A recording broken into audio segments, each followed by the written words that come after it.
Here on the ground, change happens fast. Problems feel frequent and urgent. It's loud and anxiety runs high. From a satellite view, the Earth looks the same as it did thousands of years ago. We've been here before. Let's learn from our past and shoot for a better future.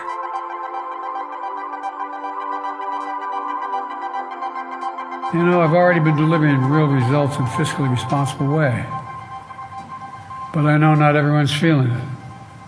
Just the other day, a defeated-looking guy came up to me and asked if I could help. He was drowning and dead. I said, "I'm sorry, Donald, but I can't help you."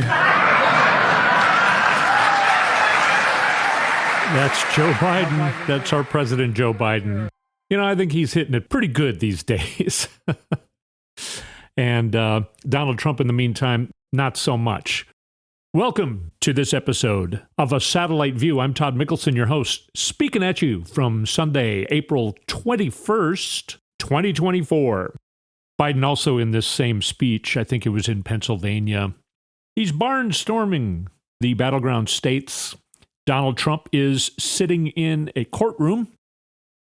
Donald Trump was going to have a speech yesterday in North Carolina. He canceled it. Canceled his speech in North Carolina because of the rain. But there are clips of people being interviewed, you know, all the crowd that's waiting for him to speak. And there's no rain. It looked kind of sunny out. So I don't know. You know, he has canceled speeches before because of money problems. But another thing Biden said was, if Donald Trump's company's stock keeps going in the direction it's going, he might fare well better under my tax plan than his own because he'll be poor. Anyway, yes, less than $400,000 and you will not have your taxes raised is the story. Other things I couldn't figure. I still don't know yet at this moment. I still don't know what I'm going to title this. Now, of course, as you're listening, it's already been titled. I just can't figure out what the best title is. But part of it I thought maybe had something to do with already living in hell. Has justice already been served? Donald Trump has been living in hell for a long time. A very, very long time. And it's just getting worse and worse. You know, I used to, when I was a kid and I hated going to the doctor, I would get really nervous and scared of going to the doctor or the dentist. Sitting in the waiting room, I would just get so sleepy. And this is a kind of a common stress thing. It's sort of a little bit of narcolepsy, you know, where people who all get nervous and scared, all of a sudden they can't stay awake. I had an uncle that had that, and I remember one time he asked me a question. I was actually going to Brown Institute for Broadcasting at the time, so I'm 18 or 19 years old. And he said, "So Todd, how are you enjoying Brown Institute?"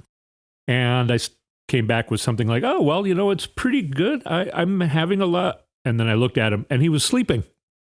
He fell asleep in that amount of time, like in 10 seconds. He did that all the time.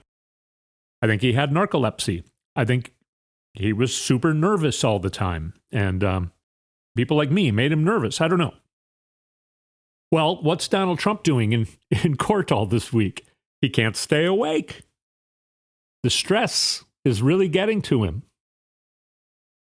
Now, maybe he's just not had to be anywhere ever in his life, including when he was president. So maybe he always sleeps in the middle of the day.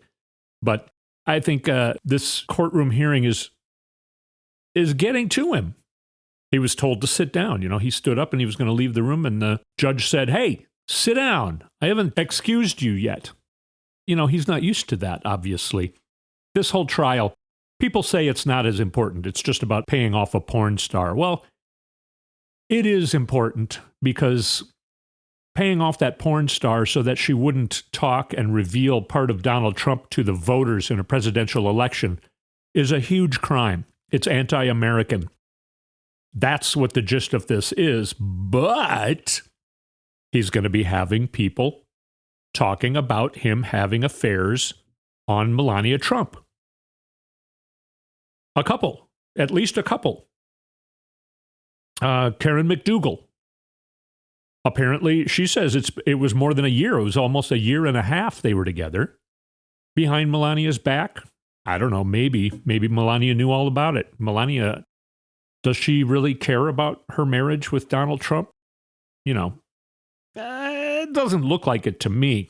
But Stephanie Grisham, who was very close with Melania Trump in the White House, she was there for communications for Melania Trump. And she said just this week, she said, we wouldn't coordinate with the West Wing. She's in the East Wing with the First Lady, if you can call her that. They wouldn't coordinate. So back in the days when this came out, I think it was 2018 when the story about Stormy Daniels came out, Stephanie Grisham said that the West Wing would call her all the time and say, hey, are you going to put out a statement today? Because they would never coordinate. And she said Donald Trump even called her one time from Air Force One and was kind of saying, how mad is she? Is she really mad? Are you going to put out a statement? So, his life has been in shambles for decades. And there's a lot of horrible things that he has done. But still, I don't know. Evangelical Christians think he's their guy. That's a whole nother story. We're not going to go into that right now. But the other problem, though, with this, and by the way, I think if Donald Trump wasn't under Secret Service protection right now, I think he would flee the country. I don't think the Secret Service is going to allow him to flee the country. So if it weren't for them, I think he would be fleeing the country right now. He knows. And if he doesn't know, his lawyers know. And everyone who works with him knows he's going to be found guilty of all of these charges. And he might get a prison sentence of sorts. I don't think he's going to be, standing in line with a tray in the cafeteria of a prison with a bunch of other guys.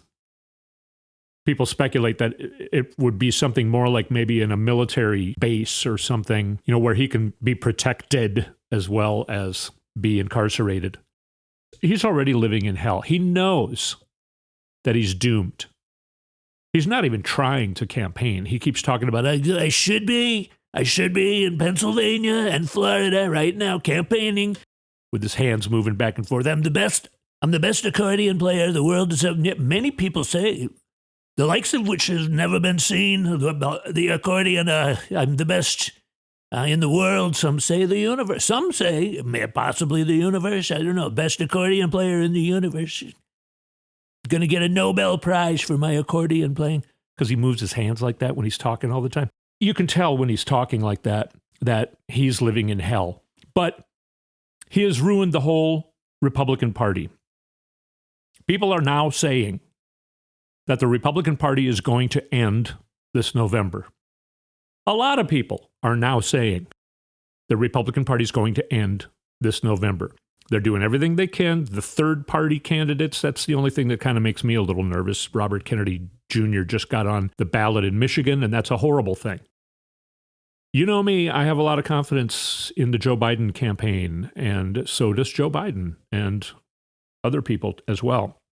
I think he's got enough of a cushion that I don't think the third-party people are going to infringe upon his voting, especially with the issue of women's reproductive health care rights. That issue alone puts so much distance between Biden and Trump. And I think everyone realizes, especially young people, they realize we have to vote for Biden. Even if we're mad at him for some things or whatever, we have to vote for Biden because we cannot let Trump become president. And I think people understand that when it comes to the third-party people as well. And the Biden campaign is doing a good job of sweeping through those important states, those few important states. That's what happened in 2016. Hillary won by 3 million votes, but she still lost the Electoral College. So yes, the Republican Party is just being decimated.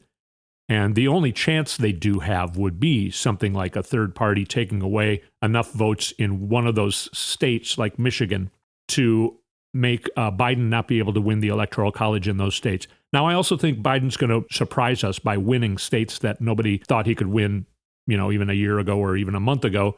North Carolina. I talked last week, I mentioned Fox News called North Carolina a battleground state, a swing state. Everybody was pretty confident it was a red state for quite a while. Florida. And again, because of the issue of abortion rights, Arizona. I have been saying for a long time, I think Biden's going to win Ohio because of this one issue. I think if he loses a state like Michigan, he may gain 3 other states that nobody was expecting him to win. I want to give you an example of how crazy the Republican Party is right now and how I don't think a lot of them see it coming. This is something that is pretty incredible, said by the Speaker of the House, MAGA Mike Johnson. Look, we are in unprecedented times, okay? We're in dangerous times, as has been articulated here, around the world, and here at home. We need steady leadership. We need steady hands at the wheel. I regard myself as a wartime speaker. I mean, in a literal sense, we are. I knew that when I took the gavel. I didn't anticipate that this would be an easy path. Former Speaker Newt Gingrich posted a couple days ago on his social media that this is the hardest challenge that's faced a speaker probably in the history of the country, in the moment that we're in right now. He said arguably maybe comparable to the Civil War, but maybe worse. A single vote margin at a difficult time when the nation is terribly divided. Yeah. Newt Gingrich, frankly, this is where the country's more divided than it was in the Civil War. Frankly, if I'm telling you, frankly, it's more divided than it even was in the Civil War. Okay. The country is not divided. The Republican Party is divided. 95 or more % of people want women to have access to a safe and legal abortion because it is often health care. It's often going to save their lives. That doesn't sound divided to me. I mean, the majority of Republicans in the country want women to have safe reproductive health care rights. When he's talking about the country being divided, he doesn't know what he's talking about. I think he really believes this, and I think earlier in this comment that he was making, he said, we need to hold on to the House, we need to win back the Senate, and we need to get Donald Trump in the White House. I believe those things are going to happen. Well, they're not. The Republican Party went vastly along with a funding for Ukraine. That passed yesterday, April 20th. $61 billion in both in stuff and money and, equipment, weapons. And MAGA Mike brought that to the floor for a vote. It overwhelmingly passed. It was something like 313 votes to 112 against. That means an awful lot of Republicans went along with it. 112 voted against it, and around 100 voted for it. Talk about being divided. But all of the Democrats voted for it. All of the Democrats voted for it. So Dems in disarray. Everyone keeps saying the country is so divided. No, 1/2 of the Republican Party, which makes up a lot less than 1/3 of the United States, is divided from the other more than 2/3 of the United States. The more than 2/3 of the United States is in array, and that includes a lot of Republicans who are not going to vote for Trump. A lot of them are saying they're going to vote for Biden because they know that Trump must not get in the White House. So MAGA Mike Johnson is doing his job because he allowed some votes to get to the floor. Wow. That's the smallest basic part of your job. The main part of your job, you can't even keep your own party together. Your party is evenly divided. Comparing himself to Abraham Lincoln? I mean, this might be as tough as it was during the Civil War. And again, the grandiosity of the Republican Party right now, it's just silly. More to talk about. This week was even though we thought it was going to maybe be boring in court because it was just jury picking. Nope, it was a lot of news coming out.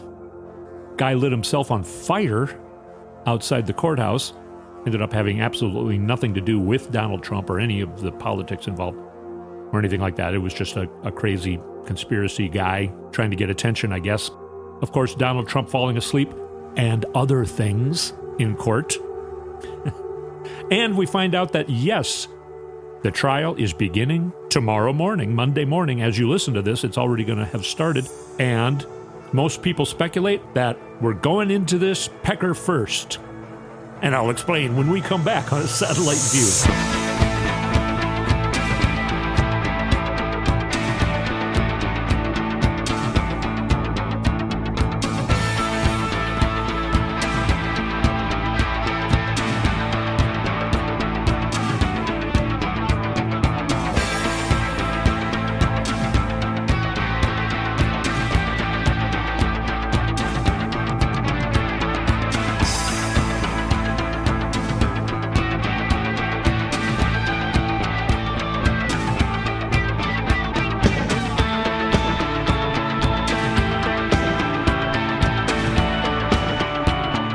Number 2, a nurse from the Upper East Side with a master's degree. She's not married, has no kids, and lives with her fiance who works in finance. She gets her news from the New York Times, Google, and CNN. She said 2 things that really stuck out. One, quote, "I don't really have an opinion of Trump," and, quote, "No one is above the law." I'm not so sure about juror number 2. That's mob boss, or sounds like it, Jesse Waters, chucklehead. Who's the chuckliest of the chuckleheads? Jesse Waters, probably. He's one of the most abysmal people on TV. Got a little smirk on his face all the time as he does all this crap. This is him taking orders from the mob boss, Donald Trump, talking about a juror on Fox News. This juror the next day dropped out because she was found out by this. He described enough of her to out her. It was easy to figure out who she was. Her own family and friends were like, "Hey, are you on the Trump jury?" Because they heard about this. This is mob. This is a mob hit. This is mob juror intimidation. That's what this is. Jesse Waters should have to pay some sort of price for doing this. This is dangerous stuff. People get killed. This jury is supposed to be anonymous. Glenn Kirshner, more than 30 years as a prosecutor in some pretty huge cases. Glenn Kirshner said in his 30 years as a prosecutor, he's only had 2 anonymous juries. One of them was when they were prosecuting a RICO case, and all the papers and everybody called the people that he was prosecuting Murder Incorporated. Now, of course, there was a Murder Incorporated of the 1940s and 50s. A lot of people reused the name.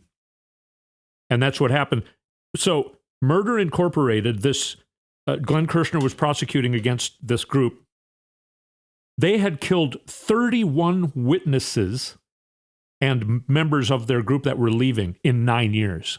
They killed witnesses in court hearings.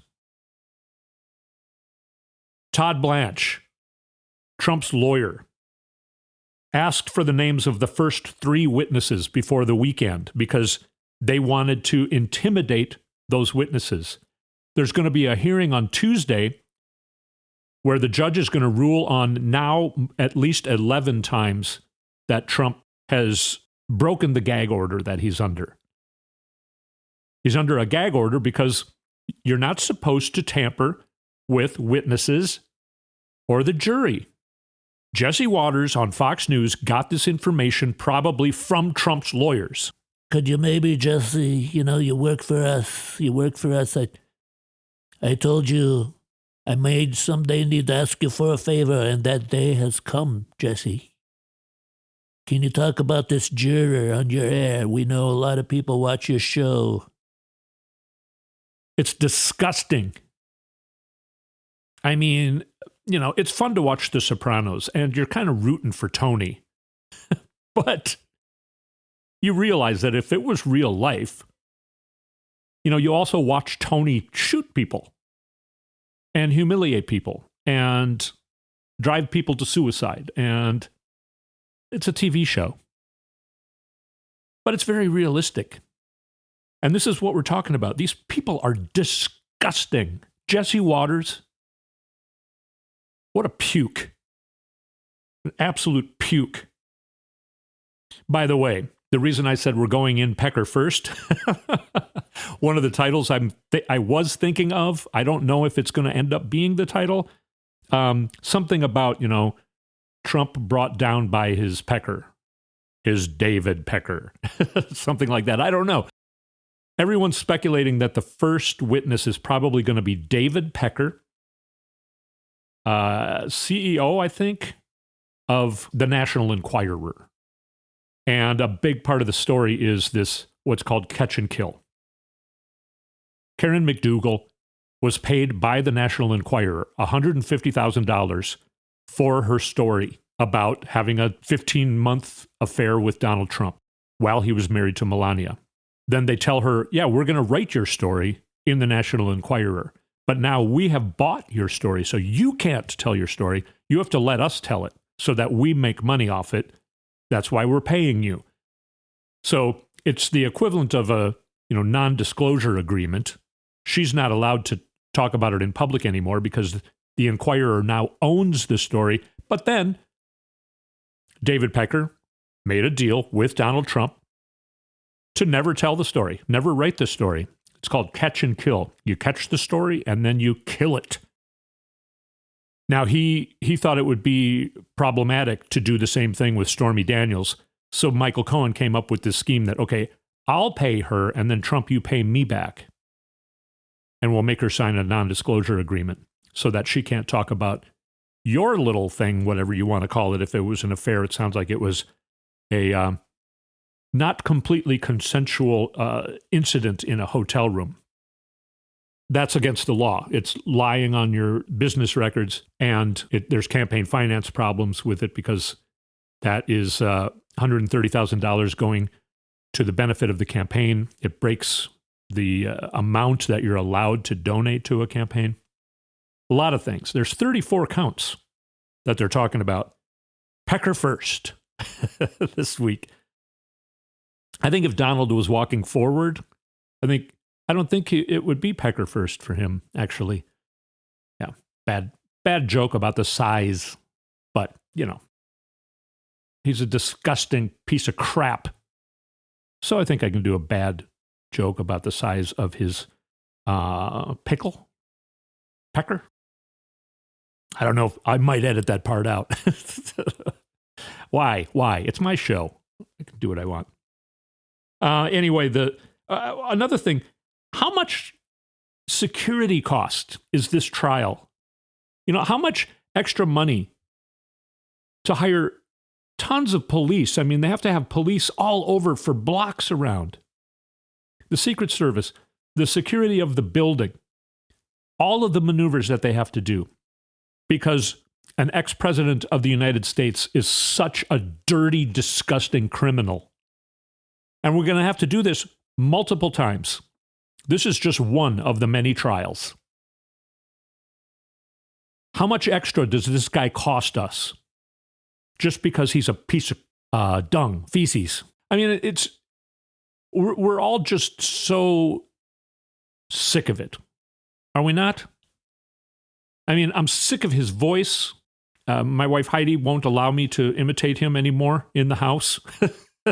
My daughter, I think, agrees.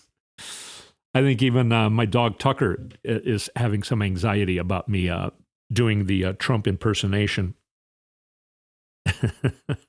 Here's an interesting story that I think kind of supports this notion that I think people are getting sick of this whole thing. It's been 8 or 9 years now of this MAGA crap. And before that, another 5 or 6 years of the Tea Party.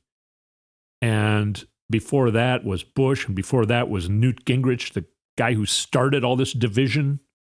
Basically saying that the Democrats are now our enemies. But here's a story from The Atlantic. As you may have heard, mainstream news organizations are facing a financial crisis. Many liberal publications have taken an even more severe beating. But the most dramatic declines over the past few years belong to conservative and right-wing sites.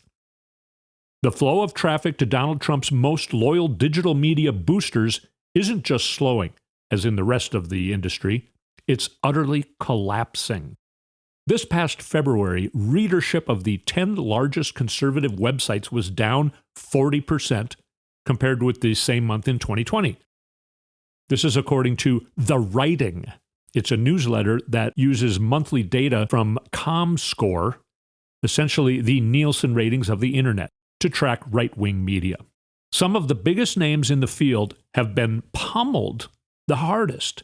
The Daily Caller lost 57% of its audience.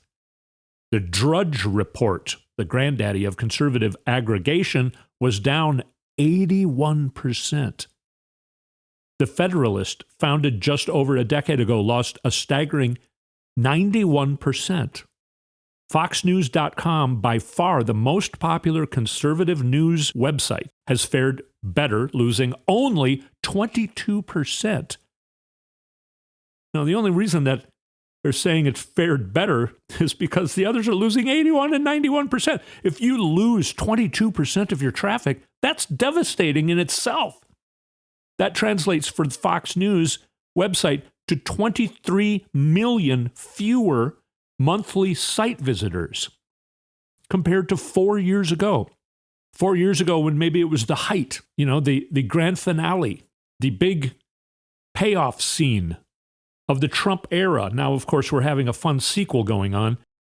Now, the sad thing is conservative publishers are often supported by billionaires who just want to keep the propaganda going. So we don't know if they're going to lose money or not, but they're losing people because people, again, the reason I brought this up is because I think America's just getting sick of all this crap. I know I am. I bet you are. I think this is great that these people are losing their audiences. It could be also argued that something like Fox News loses their audience year by year because they're not getting any younger audiences. Their audience has been dying off year after year after year. And they themselves accelerated that dying off over the COVID years by telling them not to get vaccinated and not to wear masks. Aside from that, we have younger people coming up and voting now. Gen Z, you've heard me talk about it a million times. And they are overwhelmingly concerned about, like I keep saying, the right to a safe and legal abortion. Without that, we lose a lot of other women's reproductive health care. We know the Republicans want to get rid of the abortion pill. We know they want to get rid of contraception. Young people realize how serious this is. They know that we could lose our democracy. They can see it's in peril. And even the polls, which I have been saying, don't listen to the polls because Gen Z is not a part of the polls. But even those polls that everybody has been saying, making this into a horse race. Oh, Trump is beating Biden. And then now they're neck and neck. Well, now Biden's pulling ahead. Biden's pulling ahead by a nose. Now a neck. A full length of a horse. Biden is pulling ahead. And of course, that was bound to happen. People are starting to pay more attention. It's going to get more and more like that. But think about how much more Biden would be ahead if Gen Z was part of those polls. And that's what, a lot of media outlets don't want you to think about that because they want it to be a horse race. Otherwise, they don't have anything exciting to report on. I don't know why they think that because there's plenty of exciting stuff to report on. The Republican nominee for president is on trial right now. And he's got many more trials. I mean, they're overlapping each other. He can't attend. He was talking about, they won't let me go to my son's graduation. Okay, Have you been to any of your other kids' graduations? No. You missed all of them. You have 4 other children, none of which did you attend their graduation. He's a disgusting person. He's a liar. You know, the really stupid thing is the judge actually did not make a ruling on whether or not he could go to Barron's graduation. By the way, I'm going to finally do my joke. Everyone tells me probably can't say that in public. But it's not attacking the kid. Why did Melania and Donald name their son Barron? Because they wanted to name him after their souls. It's a joke I came up with about, 6 years ago. Yeah, their souls are barren. You get it? Anyway, the really funny thing is that the judge did not rule on whether or not he can go to Barron's graduation.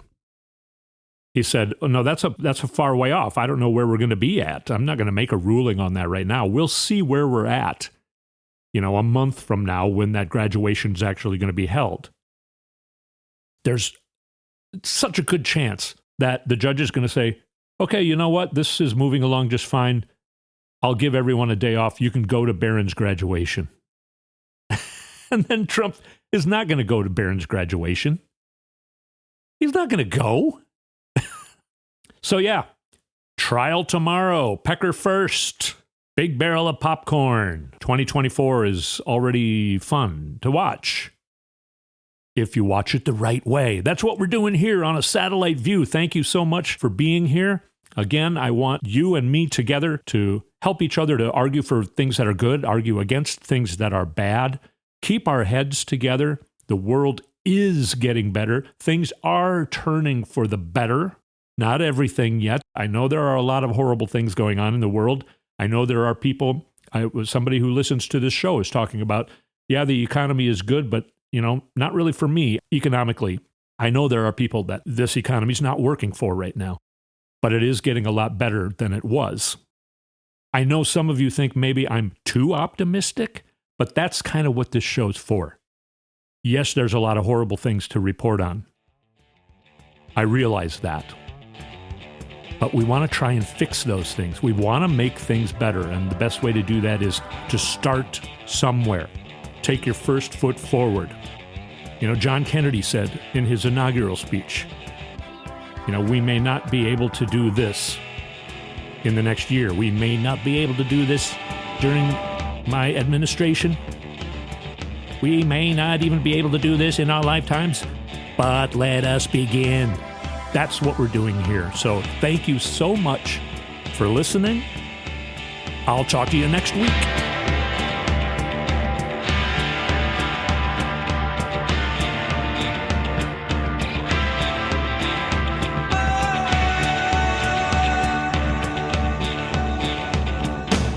You've been listening to A Satellite View with Todd Mikkelson. Go to toddmikkelson.com for links and more information.